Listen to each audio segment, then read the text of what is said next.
Welcome to our story for today. Settle in, get comfortable, and let me take you away to a world of magic, monsters, and the rather complicated daily lives of adventurers. Our tale begins in the heart of the bustling Adventurers Guild. The air inside is thick and warm, smelling of spilled ale, roasted meats, and the worn leather armor of seasoned warriors. All around, the clamor of the trade is in full swing. Heavy boots stomp against the wooden floorboards. Conversations echo off the stone walls as parties recount their latest battles. At the main counter, the clinking of coins is constant. Special requests are being fulfilled. Monster horns, glistening scales, rare items, and silver treasures are all being exchanged for hard cash. It is how adventurers make their living, risking their lives in the dark depths of the world to bring back something of value. Sitting at a wooden table, observing this chaotic scene, is our protagonist, Van. He is a young man, a novice adventurer just starting his journey, dressed in simple traveling clothes and a light leather vest. He listens as a group of veteran warriors, clad in heavy plate armor and carrying massive weapons, loudly complain that most of the high-level requests have already been taken. Everyone, it seems, is heading for a dangerous territory known as Worm Hell. An armored knight notices Van sitting alone and casually asks if he is planning to head into the dungeon today. Another veteran chuckles, noting that newbies usually start on the beginner floors, scrounging up healing herbs for pennies. Van smiles politely, but internally, he lets out a heavy sigh. He thinks to himself that there really are not many quests that do not involve going down into the perilous dungeon. He wants to prove himself, to earn a living, but he feels stuck. Seeking some advice, Van decides to visit a very special friend. He travels to a quiet, secluded stone chamber where he meets with Ryuuka. Now, Ryuuka is not an ordinary girl. She has sweeping, majestic horns curving from her head, striking reptilian eyes, and a thick, powerful dragon tail resting behind her. She is the Dragon Queen, the fearsome ruler of the local dungeon. But to Van, she is just his childhood friend. They have known each other since they were little kids, long before she took over the family business of managing a labyrinth of death and despair. Van sits on the floor beside her and shares his dilemma. He tells her about the guild, the quests, and how he was wondering if he could bring back something valuable from the dungeon. Ryuuka, lounging comfortably, waves her hand dismissively. She tells Van that adventurers do not need to go out of their way for her permission. In fact, she encourages it. She leans in and explains the brilliant business model of her dungeon. The monsters allow the adventurers to come inside and take whatever treasure they want. It sounds crazy, but Ryuuka smiles a sly, sharp-toothed smile. She explains that in return, her monsters ambush the adventurers, beat them to a pulp, strip them of all their expensive equipment, and suck up their magical mana. It is a win-win situation, she declares proudly. Van stares at her, a drop of sweat rolling down his cheek. He pictures the poor, battered adventurers being looted by goblins. He thinks to himself that this system is surprisingly vicious. Ryuuka pulls out a piece of parchment. She asks Van what the guild is currently looking for. Van checks his list and reads off the current market prices. Healing herbs go for 1 silver each. Lizardman tails are 3 silver. Slime jelly is 2 silver. Goblin claws are 1 silver. The prices jump significantly for rare items. Minotaur horns fetch 30 gold coins each. Harpy feathers are 20 gold. Orc fangs are 10 gold. Hearing this, Ryuuka gets a brilliant idea. She cheerfully calls out to her loyal monster minions, who are currently hiding in the shadows just outside the room. A massive, muscular minotaur, a winged harpy, and a stout orc peek their heads around the corner. Ryuuka casually asks them if she can snap off a horn or two to give to Van. The monsters instantly burst into tears, their faces pale with pure terror, begging their queen for mercy. Van waves his hands frantically, telling Ryuuka to stop joking around. He admits that he is actually starting to feel bad for the monsters, considering they get beaten up by adventurers every single day.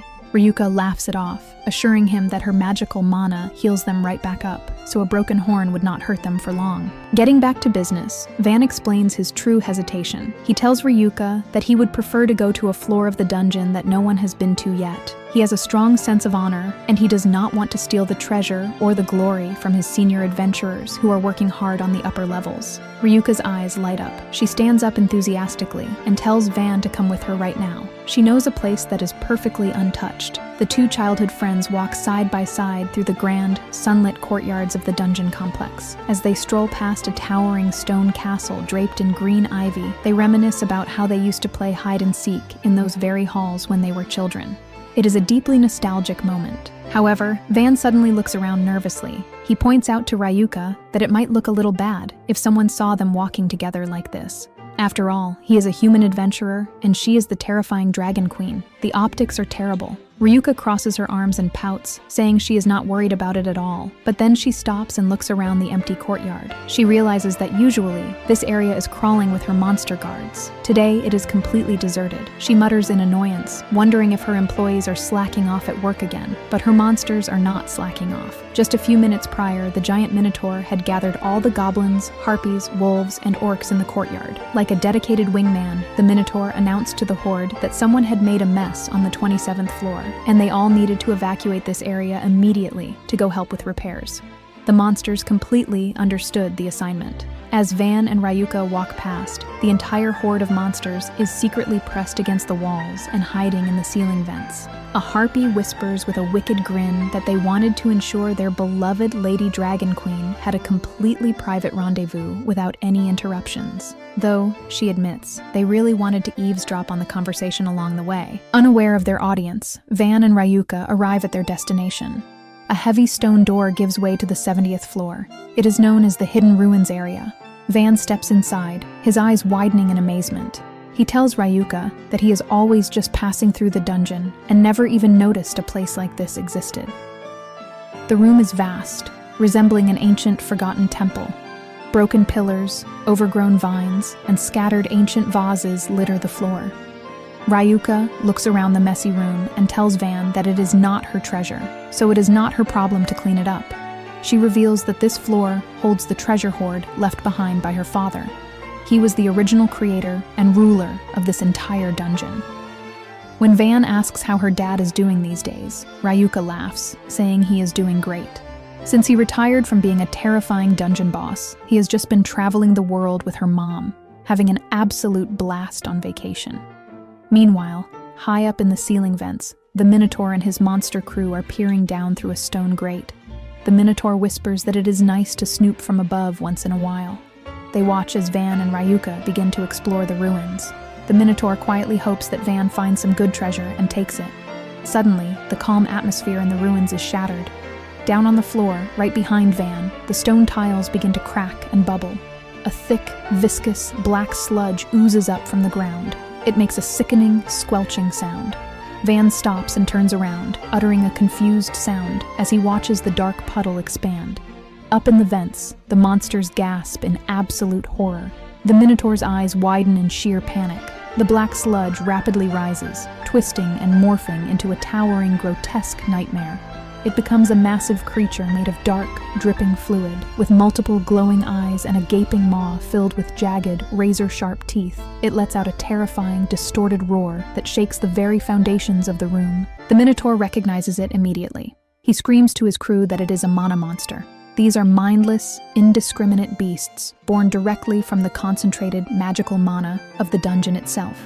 The Minotaur is terrified because these abominations usually only spawn around the middle floors. He has no idea why one has appeared this deep down on the 70th floor. Another monster trembles, pointing out that the lower the floor they spawn on, the worse and more powerful they are. They realize that a monster born on the 70th floor is incredibly dangerous, and if they are not careful, a battle with it could cause the entire dungeon to cave in. The monsters know that the mana monster will attack friend and foe alike. It has no loyalty to the Dragon Queen. Seeing Ryuuka in danger, the Minotaur's face hardens with resolve. He tells his crew to get ready. Their ultimate duty is to protect the Lady Dragon Queen, even if it should cost them their lives. The orcs, harpies, and wolves nod bravely. They prepare to break through the grate, screaming battle cries, ready to jump down and face the towering nightmare to the death. But down below, before the monsters can even make their heroic entrance, Van simply steps forward. His face is completely calm. In a blur of motion, he draws his sword and swings. A massive shockwave tears through the room. In a single, devastating strike, the giant mana monster is sliced clean in half. Its dark form instantly dissolves into harmless dust and fades away into nothingness. Van casually sheathes his sword and turns to Ryuuka. He scratches his head and asks if it was all right to kill that thing, noting that it looked pretty unfriendly. Ryuuka shrugs nonchalantly, replying that her dad always said those things were dangerous, but she did not really know what they were either. Van nods and says he will just keep killing them if any more show up. Up in the ceiling vent, the heroic battle cries of the monsters die in their throats. The Minotaur, the Orc, The harpy and the wolves are frozen in place. They stare down at Van in stunned silence, a cold sweat breaking out across their faces. The harpy whispers that she had completely forgotten how strong Van was, noting that watching him fight to protect the queen is kind of precious. The Minotaur swallows hard. He realizes that Van is effortlessly stronger than all of them combined. He quietly announces to the group that, from now on, they will gladly leave all the lower floor exterminations to him. Just then, a succubus named Suxy flutters down the corridor toward the vent. She is wearing her usual revealing leather outfit and has small bat wings on her back. She greets the group cheerfully, saying she was just heading to her shift when she heard a loud noise and came to investigate. She asks the Minotaur why they are all crowded around the vent. The Minotaur panics. He knows that if Suxy looks down and interrupts the queen's date, Ryuuka will be furious. Without thinking, the massive Minotaur lunges forward and grabs the succubus in a tight embrace, covering her eyes with his large hands. He yells out that she cannot look. Suxy is completely caught off guard. Her face flushes deep red, her eyes spinning in confusion. She stammers, asking why he has to embrace her like this.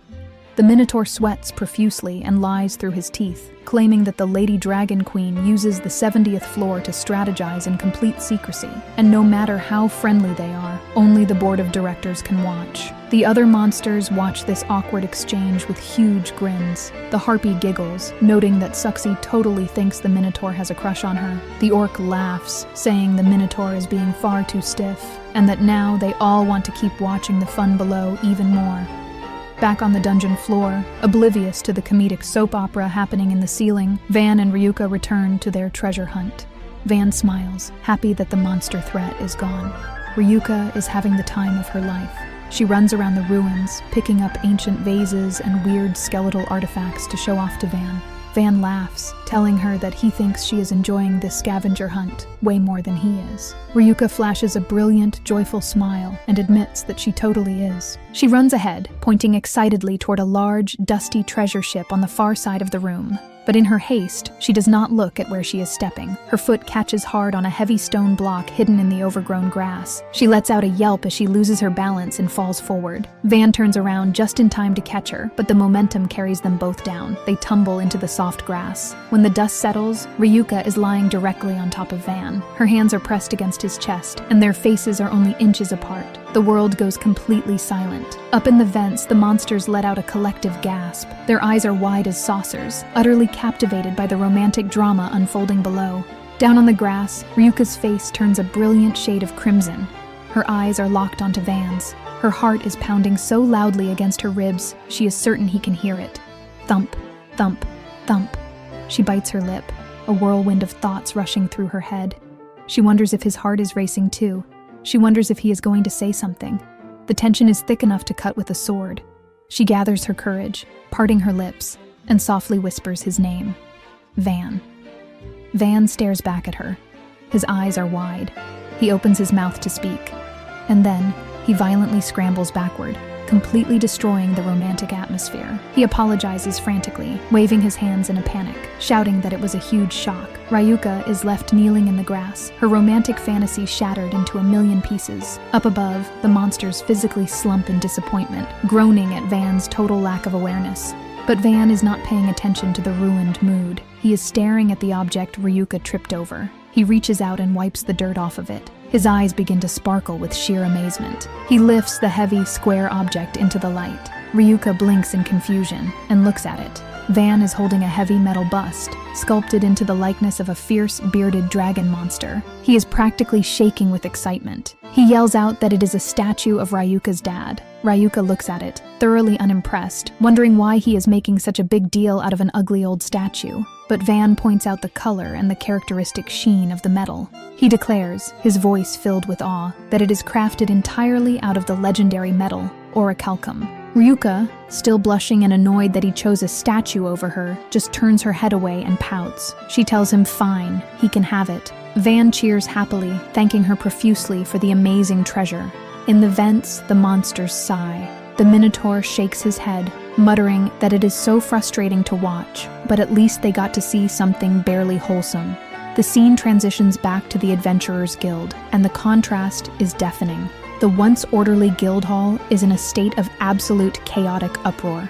Dozens of adventurers, knights, and wizards are crowded tightly around Van's table, shouting and pointing in disbelief. Rumors are flying through the air. People are screaming that Van brought back something insane. Others are whispering that it is the bust of the legendary dungeon ruler. Standing behind the counter, the guild receptionist is sweating profusely. She is staring at the Orichalcum bust with wide, terrified eyes.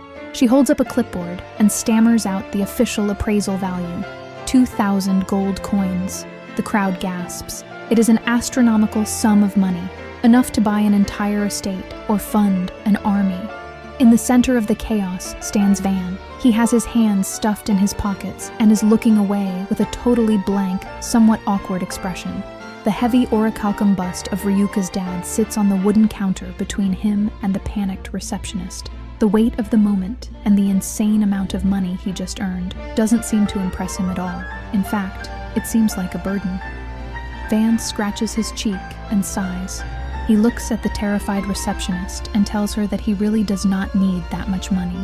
He waves his hand casually, asking her to just give him something like 20 gold coins, and tells her to just donate the rest of it to wherever she thinks is good. The receptionist freezes, her jaw dropping open. The entire guild hall falls deathly silent. Everyone stares at the oblivious young adventurer who just casually threw away a massive fortune. And so ends another unpredictable day for Van, the strongest, most clueless novice adventurer to ever walk into the guild.